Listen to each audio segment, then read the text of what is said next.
नमस्कार साथियों, स्वागत है आपका आपके अपने YouTube चैनल सुदर्शन में और मैं हूं आपका साथी विजय कुमार सिहाग। आज हम महात्मा गांधी राष्ट्रपिता के बारे में जानकारी साझा करेंगे कि महात्मा गांधी शादीशुदा होते हुए भी कैसे प्यार के चक्कर में पड़ गए। इस प्रकरण का जिक्र इतिहासकार रामचंद्र गुहा ने अपनी किताब में किया। कौन थी लाहौर की सरला देवी चौधरानी जिन्हें गांधी जी चिट्ठी लिखा करते थे? दोस्तों, हमें ये जानकर बड़ा अचंभित होना पड़ेगा, हमें बिल्कुल शौक झटका लगेगा कि महात्मा गांधी भी किसी से प्रेम कर सकते हैं। महात्मा गांधी की जिंदगी का एक ऐसा अध्याय है ये, जिसके बारे में न तो उन्होंने खुद लिखा और न ही लुई फीसर जैसे उनके जीवनीकारों ने। शायद यही वजह है कि इतने वर्षों के बाद अब जाकर इस पर चर्चा हो रही है। आज़ादी के आंदोलन से लेकर देश के बंटवारे तक गांधी का जीवन इतनी बड़ी बड़ी घटनाओं से भरा हुआ था कि ऐसे छोटे किस्सों का नज़रअंदाज हो जाना कोई ताज्जुब की बात नहीं है। ये कहानी है सरला देवी चौधरानी के साथ मोहनदास करमचंद गांधी के प्लेटोनिक लव की। इसे सामने लेकर आए हैं इतिहासकार और समाज शास्त्री रामचंद्र गुहा।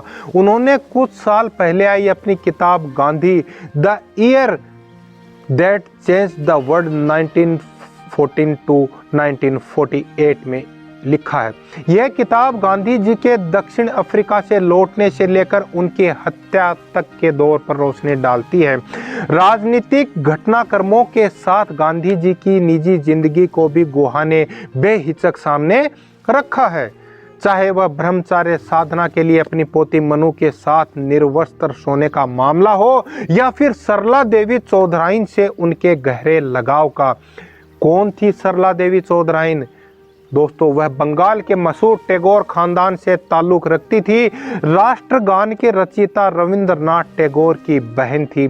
सरला देवी खुद भी एक बेहतरीन कवयित्री थी। वह गाती भी बहुत अच्छा थी।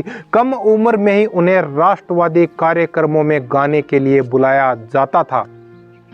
गांधी जी ने भी उनका गीत सुना था। क्या तभी इस प्रेम के बीज पड़ गए थे? दोस्तों, महात्मा गांधी साल 1919 में लाहौर गए थे। शादीशुदा सरला देवी उन दिनों लाहौर में ही रहती थी। गांधी जी जब लाहौर गए तो सरला देवी के पति जेल में थे। गांधी जी और सरला देवी मिले। उस समय के सामाजिक मूल्यों के हिसाब से यह कई लोगों को खटका, लेकिन दोनों की शख्सियत को देखते हुए कोई कुछ ना बोल सका। सरला देवी उस वक्त के समाज के मुकाबले काफी खुले विचारों की थी और नए जमाने की सोच रखती थी। बाद में जब उनके पति की मृत्यु हो गई तो उन्होंने दूसरा विवाह भी कर लिया, जिससे शादी हुई। उनकी पत्नी का निधन हो चुका था। गांधी जी के साथ जब उनकी भावनात्मक घनिष्ठता बढ़नी आरंभ हुई तो उस समय गांधी जी खुद भी शादीशुदा थे। यह एक प्लेटोनिक लव था, यानी विशुद्ध आत्मीय लगाव। इसमें शरीर की कोई जगह नहीं थी। महात्मा गांधी जी लाहौर से गुजरात लौट आए, लेकिन दोनों का संपर्क चिट्ठी पत्रों के माध्यम से बना रहा। दोनों एक दूसरे को नियमित रूप से चिट्ठी लिखा करते थे। एक बार गांधी जी ने चिट्ठी का जवाब नहीं दिया तो सरला देवी रूठ गई। उन्होंने यह तक लिखा, मेरे रोने की खबर केवल स्नान घर की दीवारों को ही है। भले ही कोई शारीरिक संबंध न रहा हो, लेकिन था तो यह विवाहेतर संबंध ही। इसे लेकर चर्चाएं शुरू हुई।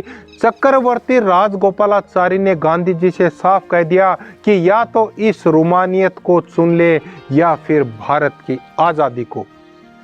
इसके बाद बापू ने इस संबंध में तुरंत हटने का फैसला किया।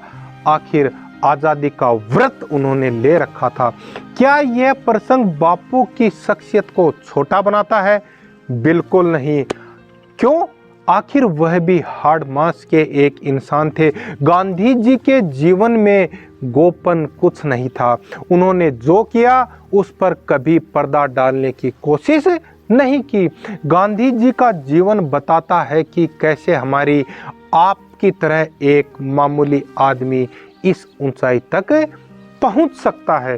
तो दोस्तों, आज के वीडियो में हमने जानकारी साझा की महात्मा गांधी बापू राष्ट्रपिता के उस अप्रितम प्रेम की, जो सिर्फ भावनाओं से जुड़ा था, जो सिर्फ आत्मीयता से जुड़ा था।